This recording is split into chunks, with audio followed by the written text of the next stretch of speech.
तो दोस्तों थंबनेल देख के तो आपको पता चल ही गया होगा कि आज हम लोग क्या करने वाले हैं। तो आज है मेरे मम्मी का बर्थडे, हैप्पी वाला बर्थडे। तो हम लोग उसको सेलिब्रेट करेंगे।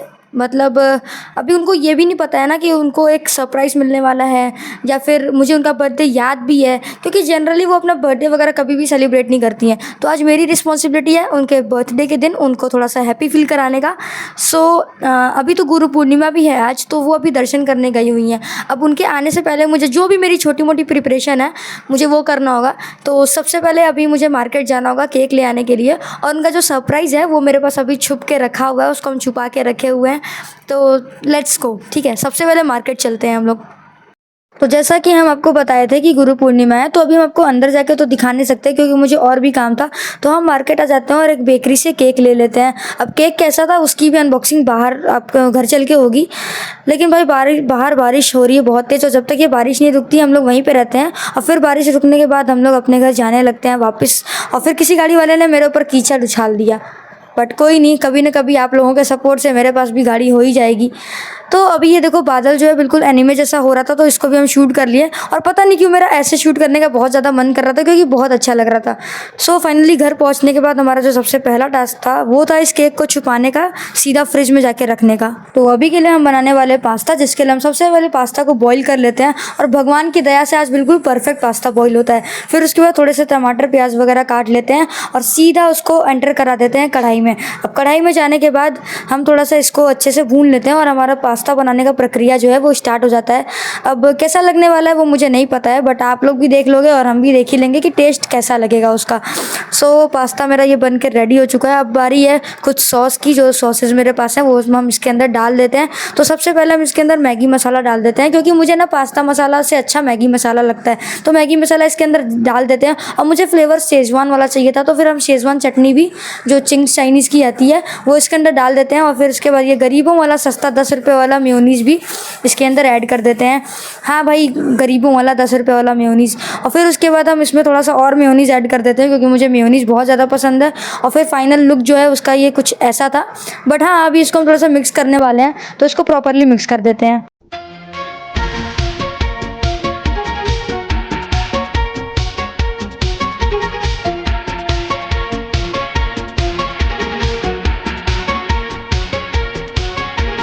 ओके, तो अब आप लोग केक देख लो, क्योंकि केक की अनबॉक्सिंग हम सबसे पहले आप लोगों के सामने करने वाले हैं।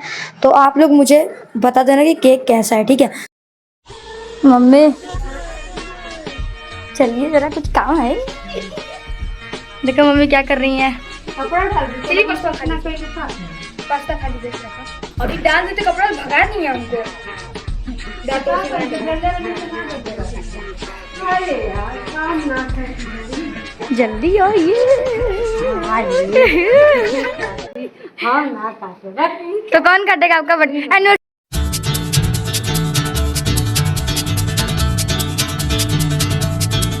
¿Quién eres tú? ¿Dónde has estado? He removido cielo y tierra y no te encontré. Y llegas hoy tan de repente y das sentido toda mi vida con tu querer. Name समझा, नाम जाना, जो भी तुमने मुझसे कहा है senorita, मगर फिर भी न जाने क्यों मुझे सुन के अच्छा लगा है senorita. No desvíes la mirada, quédate cerca de mí. मुझको बाहों में तुम घेरो, समझी ना सेन्योरिटा। चाहत के दो पल भी मिलता है, दुनिया में भी कम है।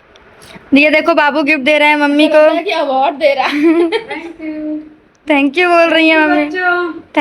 तो अब भाई मेरे गिफ्ट की बारी। सो हम इसको छुपा के रखे थे। अभी आप देखना इसको हम कहाँ पे छुपा के रखे थे ना, बहुत मज़ा आने वाला है। तो काफ़ी टाइम से ये यहीं पर छुपा हुआ था इसी रूम में, लेकिन मम्मी को पता भी नहीं चल रहा था और उनको बिल्कुल एक्सपेक्टेशन भी नहीं है कि इसके अंदर क्या होने वाला है।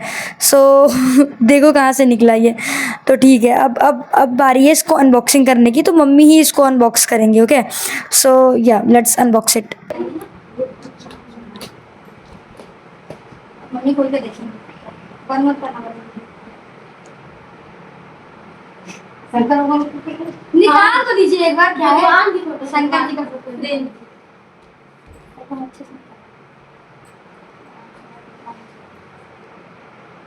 थैंक यू बेटा।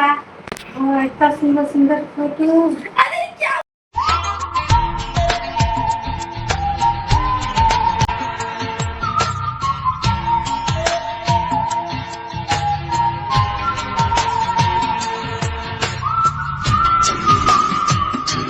चलो भाई, बेस्ट चीज़ तो यही थी कि मम्मी को गिफ्ट पसंद आए।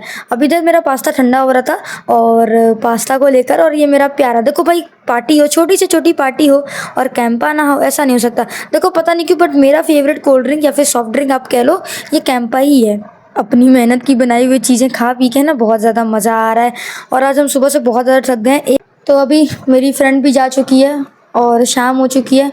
हम अपने ट्यूशन वाले बच्चों को भी पढ़ा चुके हैं। वो भाई पता नहीं, अभी सब कुछ अचानक से फिर से खाली खाली सा लगने लग गया है, क्योंकि नॉर्मल सी बात है, आपको भी पता होगा, जब दोस्त वगैरह आते हैं तो अच्छा लगता है। हाँ, हालांकि कोई बहुत ज़्यादा भीड़ नहीं थी, एक ही दोस्त थी, बट फिर भी ऐसा लगता है कि हाँ कोई तो है साथ में। और अभी अब ऐसा लग रहा है कि फिर उस टाइम हम अगर जब पास्ता बना रहे थे तो वो आगे पीछे मेरे लगी हुई थी, वो मेरी हेल्प कर रही थी। और अभी मुझे पाव भाजी बनानी है तो फिर वो मुझे अकेले ही बनानी पड़ेगी। और पहले 3 लोग थे, अभी 2 ही लोग हैं, तो फिर वो थोड़ा थोड़ा सा चेंज हो जाता है। सो ठीक है, उन सब चीज़ों को साइड में रखते हुए हम आपको ये बताने वाले हैं कि हम पाव भाजी बनाने को काफ़ी दिन से सोच रहे थे। पहली बात तो पाव भाजी मुझे बहुत ज़्यादा पसंद है एज अ डिनर, और ये एक बहुत लाइट डिनर होता है, मतलब हैवी नहीं होता है, क्योंकि ये बहुत ऑयली नहीं होता है या फिर बहुत ज़्यादा मसाले वाला नहीं होता है, और टेस्टी तो भाई बहुत होता है। और हाँ, सबसे बड़ी बात, सबसे बेस्ट चीज़ की मतलब क्यों मुझे ये सबसे ज़्यादा पसंद है, क्योंकि ये बहुत ईजिली बन जाता है एज़ कम्पेयर टू छोला भटूरा, डोसा, मसाला डोसा वगैरह। इन सब के कंपैरिजन में ये बहुत ईजिली बन जाता है। सो या लेट्स मेक पाव भाजी टुगेदर। तो सबसे पहले आप ये वाला शिमला मिर्ची देखो, पता नहीं कैसा छोटा सा क्यूट सा है, बहुत प्यारा है। और अभी ये बाबू की पता नहीं कौन सी ट्रिक है, वो कहता है वो एक बार में इसके अंदर का सब कुछ, मतलब वो जो बीज वगैरह होते हैं वो सब कुछ निकाल देगा। तो सबसे पहले ये इसको ऊपर से कट लगाने लगता है। पता नहीं इसके पास भी क्या अजीब अजीब सा तरीका होता है। अब पता नहीं ये क्या करने वाला है। अरे पास करो, बहुत आवाज हो रहा है। निकल गया। सीरियसली भाई, इसके अंदर का तो सब कुछ निकल जाता है, माल मसाला जो भी है सारा बाहर निकल गया है। और अब जितनी भी सब्जियां थी, सारी सब्जी को हम छोटा छोटा काट के इस कुकर के अंदर डाल देते हैं, ताकि थोड़ा सा ये बॉईल हो जाए और अच्छा लगने लग जाए। और उसके बाद कढ़ाई में तेल डाल लेते हैं। तेल के बाद ये छोटी छोटी सब्जियां, मतलब छोटे छोटे शिमला मिर्च और प्याज कटे हुए डाल देते हैं। और फिर उसके बाद बाबू ये इसको मैश करने लग जाता है। यहाँ पे ये देखो, सारे भी जो सब्जियां थी वो बिल्कुल बॉईल हो चुकी होती हैं अच्छे से, तो उसको मैश कर लेता है। फिर ये सारी चली जाती हैं कढ़ाई में, और कढ़ाई में जाने के बाद हम इसमें थोड़ा सा हल्दी, नमक, मसाला वगैरह डाल देते हैं। और ये देखो, ये इसका फाइनल लुक है, मतलब ये जो हमारी भाजी है थोड़ी देर में बिल्कुल ये बनने वाली है।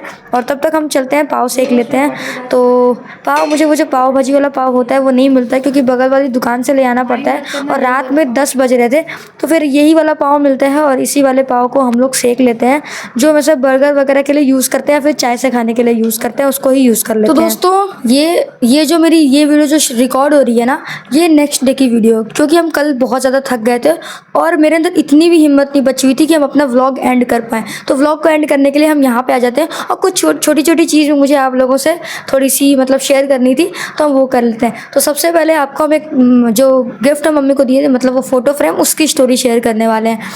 सो देखो, फ़ोटो फ्रेम, ये चीज़ हम मम्मी के मुंह से लास्ट 5 to 6 मंथ से सुन रहे थे कि उनको एक फ़ोटो फ्रेम का शौक़ है। मतलब उनको एक शौक़ है कि जिसमें उनकी कोलाज हो फ़ोटोज़ की, ढेर सारी फ़ोटोज़ हो, स्पेशली जो एक मेमोरेबल फ़ोटोज़ होती हैं, पुरानी फ़ोटोज़ होती हैं, तो उनका एक कोलाज हो। ये हम उनके मुँह से काफ़ी दिनों से सुन रहे थे, और हम भी सोच रहे थे कि उनको कभी ना कभी ये गिफ्ट कर दें, कभी ना कभी गिफ्ट कर दें। बट आप जानते हो, एक प्रोक्रेस्टिनेशन नाम की एक चीज़ होती है, जो कि कोई भी चीज़ मतलब होती है तो वो टलती जाती है, जब तक कोई एक परफेक्ट ओकेशन नहीं आ जाता उस चीज़ को करने का। सो जब लास्ट 2 मंथ्स बचे हुए थे, तो फिर एक बार मुझे उनके मुंह से सुनने को मिला, और फिर मेरा क्या मन हुआ कि अब तो देना ही देना है। फिर मुझे याद आया कि कुछ दिन में बर्थडे आने वाला है, तो भाई भगवान भी अगर किसी चीज़ के लिए वेट कराते हैं ना, हालांकि ये कोई बहुत बड़ी चीज़ नहीं है, बट भाई आपने नोटिस करा होगा खुद ही, आप अपने घर में भी अगर कोई चीज़ नोटिस की होगी, जो चीज़ ऐसा मतलब कोई बहुत जो ज़रूरत की चीज़ नहीं होती, मतलब जिनके बिना काम चल रहा होता है हमारा, जो थोड़ी एक्स्ट्रा चीज़ होती है, उनको अगर लेने का मन करता है, तो इंसान थोड़ा सा उसको टालता है कि बाद में ले लेंगे, बाद में लेंगे, चलो कभी ले लेंगे, इस टाइप से होता है। तो इसी तरीके से उस फ्रेम के साथ भी हो रहा था। तो इसीलिए हम उनके बर्थडे पे बिल्कुल चुपके से फ्रेम ऑर्डर कर लेते हैं, और ऑर्डर करने के बाद मेरी जो फ्रेंड आई हुई थी उसके ही घर पे दे देते हैं, मतलब उसके ही एड्रेस पे ऑर्डर करते हैं उधर ही। तो वही पिक करती है, वो लेकर आती है फिर उसके बाद हम उसको छुपा देते हैं। काफ़ी देर से वो छुपा हुआ था बट उनको पता भी नहीं चला था। सो ठीक है, ये थी जो फ़ोटो फ्रेम है, जो गिफ्ट था, उसकी स्टोरी। तो उसके बाद हम आपको बताने वाले हैं कि कल हम बहुत ज़्यादा थक गए थे, लिटरली बहुत ज़्यादा थक गए थे, क्योंकि हम अपने पूरे लाइफ में इतना काम कभी नहीं किए हैं। अब अगर कभी कहीं घूमने भी जाते हैं तो भी थक जाते हैं ऑब्वियसली, लेकिन काम से तो पहली बार थके थे, क्योंकि दिन भर मुझे कल सुबह से लेकर रात तक 1 मिनट के लिए भी आराम नहीं मिला था। सो इसी तरीके से प्यारा प्यारा व्लॉग देखने के लिए मेरे चैनल को सपोर्ट करें। हाँ, इससे भी अच्छा व्लॉग आएगा आगे चल के इससे भी अच्छा व्लॉग आने वाला है। सो आप लोग सपोर्ट ज़रूर करना मेरे चैनल को। अभी के लिए बाय।